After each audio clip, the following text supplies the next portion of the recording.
When someone that we have been caretaking dies, we actually go through two griefs. One is the death of the person that we've often loved and been with for many times for many years and have moved into the caregiving role. And so they've moved from a role of being independent to being dependent, which means that we spend our daily lives with them, doing things for them, being present for them. So it is not only the death of the person, it is the death of our role as a caregiver. And this can be profoundly difficult to understand because there's a great part of us that might feel relieved that our person that we're caregiving is no longer suffering. And so we can feel relief at their death.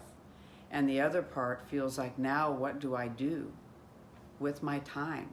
What do I do with the time that I spent caretaking them? How do I redefine myself and my role? And what am I good for? I mean, it really brings us down to some existential questions. How am I going to define myself now that I'm no longer a caregiver in that particular way? And what happens is that it can often delay our grief because when we are caregiving, we are actually journeying with the person as they are journeying towards death. So we have a lot of preparatory grief time, but we're in the role of a caregiver. We're not in the role of a son or a daughter or perhaps another family member. So we really haven't had a chance to grieve that loss, the loss of our mother, father, sister, brother, wife, husband, spouse. We haven't really had a chance to grieve that because we've been grieving or working with them as a caregiver. So it's like a double role loss and not the opportunity to grieve.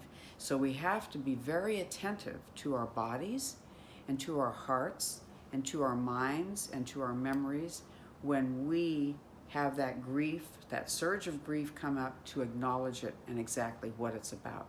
Because it could be grieving the caretaking, it could be grieving the person who died, it could be grieving our own particular role in the world.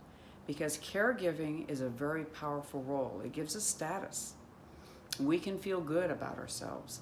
We can feel like we're solidly making a difference in the world. And when that person dies, then our mission in life, our purpose, can be taken away. And it can cause an incredible questioning. What am I good for? What am I really about? What is my purpose on the earth?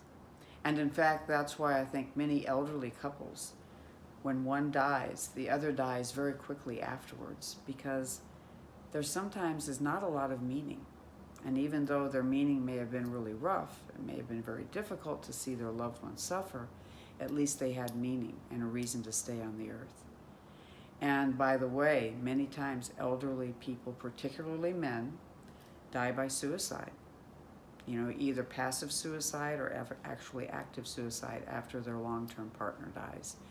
Because there's that question that comes up. How do we define ourselves? And also, how do I define myself as a person in the world?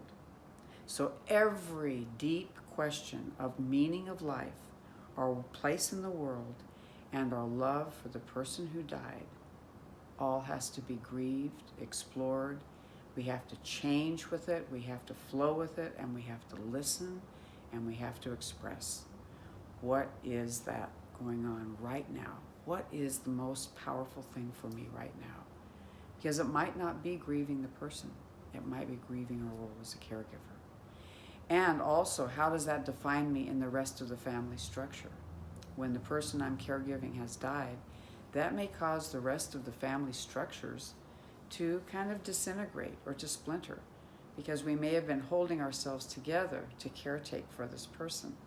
When this person dies, especially if it's a matriarch or a patriarch, then, you know, the whole role of the family can splinter unless we all come together and redefine our family with the loved one that we have in spirit.